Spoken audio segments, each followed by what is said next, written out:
Pemirsa, seorang wanita nekat membakar bengkel sekaligus rumah kekasihnya di Tangerang, Banten yang mengakibatkan 3 orang tewas. Pelaku adalah seorang dokter, berdalih sakit hati. Kekasihnya ingkar janji tak bertanggung jawab atas kehamilannya.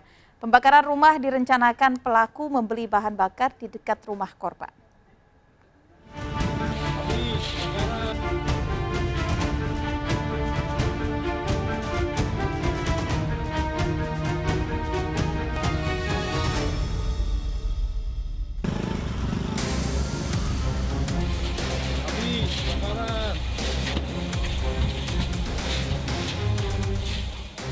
Warga Jalan Cemara Raya, Malabar, Cibodasari, Kota Tangerang, Banten menjelang dini hari dikejutkan dengan terbakarnya sebuah bengkel. Teriakan minta tolong dan suara ledakan membangunkan warga yang kemudian berupaya memadamkan api. Api dengan cepat merambat dan membakar hingga lantai 2, apalagi terdapat sejumlah sepeda motor serta perlengkapan bengkel yang mengandung minyak. Kobaran baru bisa dipadamkan setelah 4 jam petugas damkar melokalisir sumber api. Setelah api padam, petugas menemukan 3 orang tewas pasangan suami istri Edi dan Lilis sebagai pemilik bengkel serta anak sulungnya Leon. Sedangkan 2 orang lainnya dalam kondisi terbakar berhasil menyelamatkan diri ke lantai 3. Ternyata keterangan dari sejumlah saksi bengkel dibakar oleh kekasih Leon. Ini, Pak. Informasi sih yang kami dapat itu dari modus asmara. Asmara. Sebelum terjadi maksudnya ada asmara gimana Pak? Percekcokan Ya atau mungkin ada anaknya pemilik Pak Edi itu ada pacarnya atau seperti apa ya saya juga nggak tahu. Mungkin diputusin dan nggak tahu, itu hanya sebatas pengetahuan saya.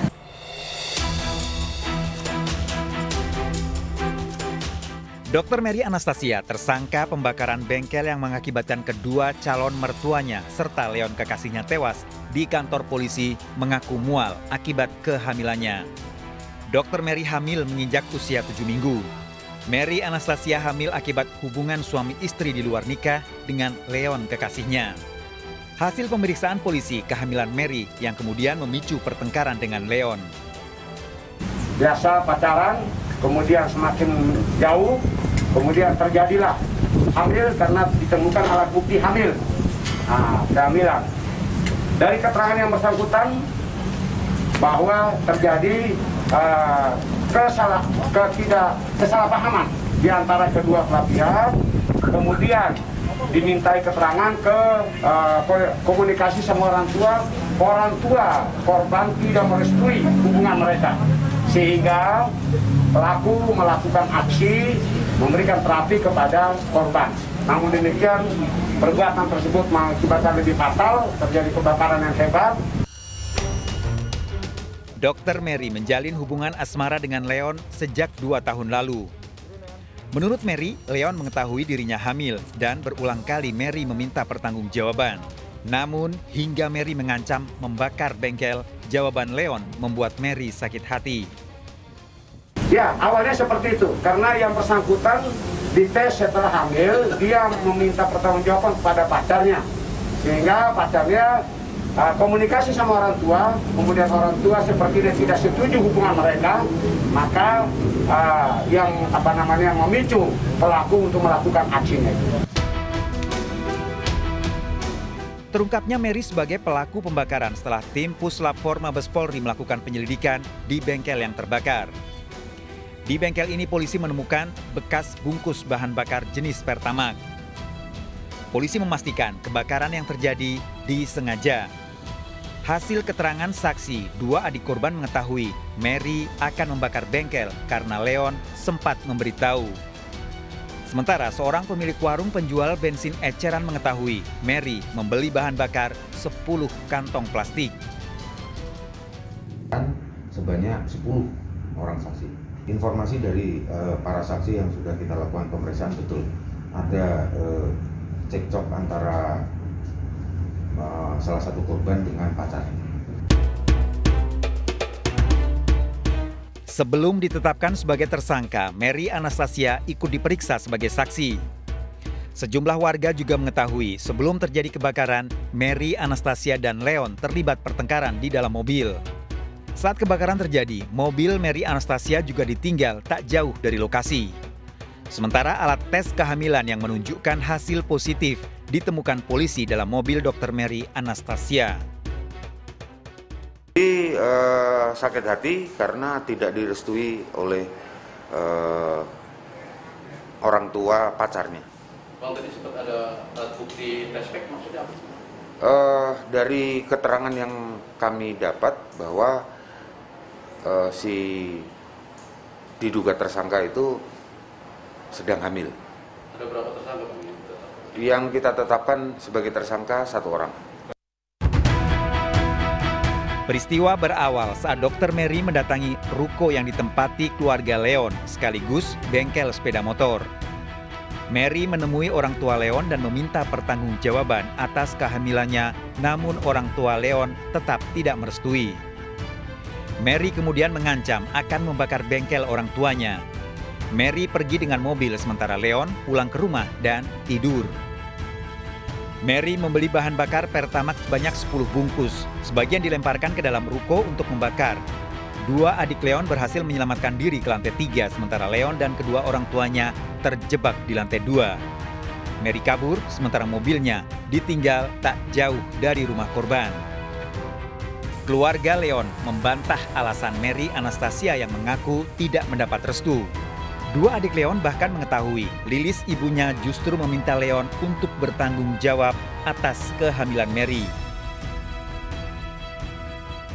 Mau mengungkapkan perasaan saya aja gitu, maksudnya karena kehilangan keluarga dan yang lain-lain, sekaligus juga ingin meluruskan kayak sebenarnya ya biarlah publik itu yang menilai lah, karena kan saya juga sebelumnya sibuk mengurus kepergian keluarga saya, jadi kayak kaget juga lihat pemberitaan dan segala macam kok seperti ini gitu. Keluarga Leon memberikan keterangan ke kantor polisi untuk membantah alasan Mary yang tidak mendapat restu dari orang tua Leon. Tujuan utama kita itu ingin membersihkan nama almarhum. Jadi soal tanggung jawab dan restu itu kalau dibilang nggak ada itu nggak benar. Dan ibaratnya mungkin teman-teman juga udah ada baca IG story dari Siska, ya ibaratnya dia mencurahkan luapan emosi dia bagaimana rasa sakitnya kehilangan orang tua dalam waktu yang sekejap dengan cara yang luar biasa pula. Ya jadi ibaratnya itu semua yang Siska ngomong di media sosial itu kita punya bukti kuatnya dan kita pun punya saksi pendukung. Jadi ibaratnya apa yang kita beberkan itu semua pure kebenaran. Tersangka terancam hukuman mati, dijerat pasal pembunuhan berencana dengan barang bukti, sisa bahan bakar hasil tes pack, dan mobil.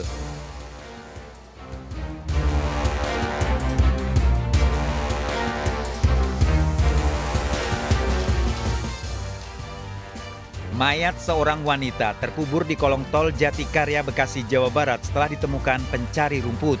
Warga tidak ada yang mengenali. Di sekitar lokasi ditemukan penutup wajah dan kacamata.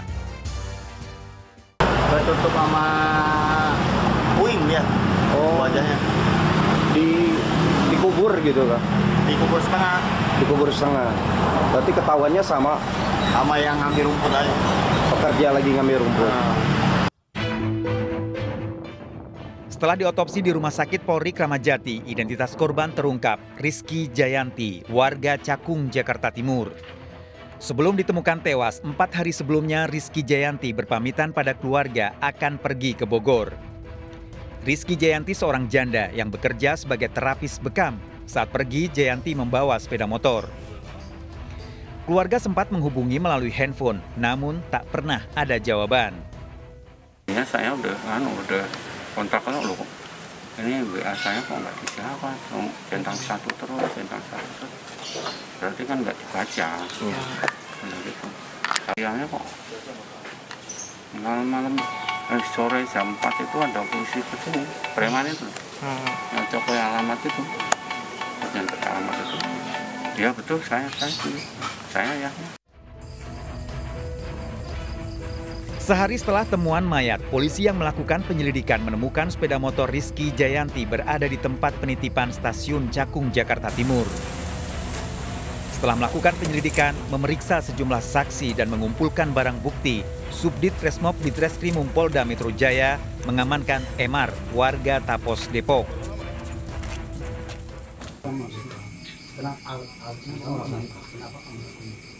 Saya jujur, saya lagi itu hilaf lagi perjalanan.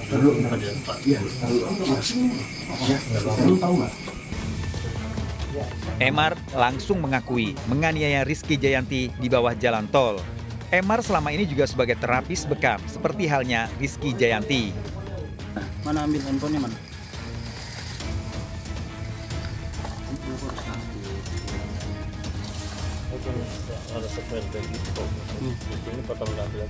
Ambil kamu ambil.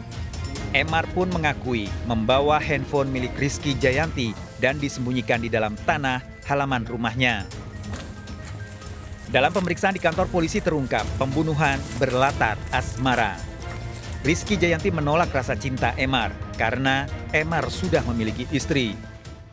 Affair atau si tersangka ini memang suka dengan si korban, bahkan pernah tercetus pada saat itu akan mengawini si korban.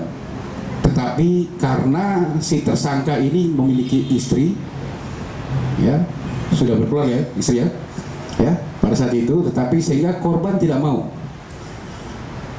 dan korban mengakui bahwa dia juga sudah punya pasangan, sudah punya pacar yang akan rencana kawin. Nah inilah yang membuat si tersangka ini tidak terima. Tersangka dan korban menggunakan kendaraan Honda Scoopy. Rekonstruksi pembunuhan pada Rizky Jayanti, terapis bekam yang mayatnya ditemukan di kolong tol Jatikarya Bekasi. Sebagian adegan diperagakan tersangka di Polda Metro Jaya. Emar tersangka pembunuhan sesama terapis bekam memperagakan 15 adegan dimulai dari pertemuan dengan korban menuju wilayah Hambalang melakukan bekam pada pelanggan. Namun ternyata pasien yang akan dibekam tidak berada di rumah. Emar kemudian mengajak korban ke sebuah villa di kawasan Ciater.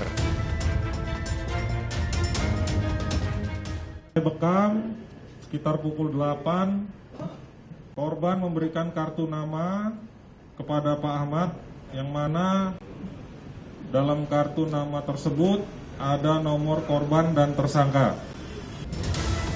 Mengaku kurang enak badan, Emar meminta dibekam dan menumpang di rumah temannya.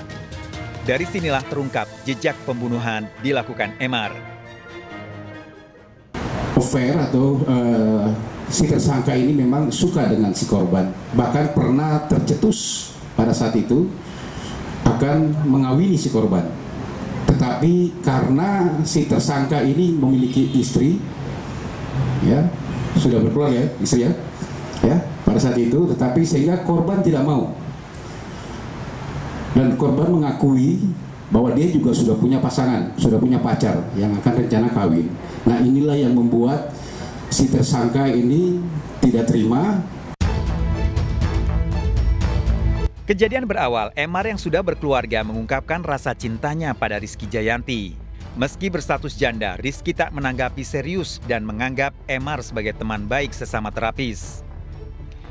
Sebelum membunuh, Emar meminta dibekam pada Rizky Jayanti di rumah temannya. Emar lagi-lagi mengungkapkan rasa cintanya dan berjanji akan menikahi. Namun Rizky Jayanti menolak dan berdalih sudah memiliki kekasih. Emar yang memendam emosi mengajak pergi Jayanti dengan sepeda motor dan bertengkar di bawah kolong jalan tol Jatikarya. Emar menganiaya Rizky Jayanti hingga tak sadarkan diri. Diduga belum tewas, korban dikubur, namun sebagian badannya masih berada di luar. Dalam kondisi sebenarnya menurut si tersangka juga memang belum, masih kondisi lemas saja. Tetapi hasil visum kita, hasil otopsi kita lakukan, memang meninggalnya adalah karena mati lemas. Tersangka terancam hukuman minimal 10 tahun penjara dengan barang bukti, handphone, motor pelaku, dan pakaian korban. Menurut kriminolog Universitas Budi Luhur, Luki Nurhadianto, hubungan cinta berakhir dendam karena salah satu mengingkari sehingga kesepakatan hanya dimiliki sepihak. Rasa yang pernah dibangun untuk saling memiliki tidak mendapat balasan, baik dalam kasus di Tangerang maupun Bekasi. Pelaku tak mampu mengendalikan diri. Dan dengan hubungan relasi asmara, biasanya pelaku memiliki kecenderungan bersikap impulsif. Dalam hal ini adalah memiliki kontrol diri yang rendah. Sehingga kemudian saat bertemu dengan stimulus-stimulus yang eksternal, seperti kemudian bertemu dengan lawan jenis yang dia kehendaki, terus yang kedua adalah saat kemudian keinginan dia capai tidak dapat terpenuhi. Yang pihak berikutnya adalah faktor yang kedua adalah saat kemudian ini terakumulasi dengan kontrol diri atau kontrol sosial yang lebih rendah. Saat kemudian hubungan tersebut tidak ada komitmen, tidak ada lagi keterlibatan yang terjadi, bahkan lebih parah adalah hubungan ini diakui sebagai sepihak.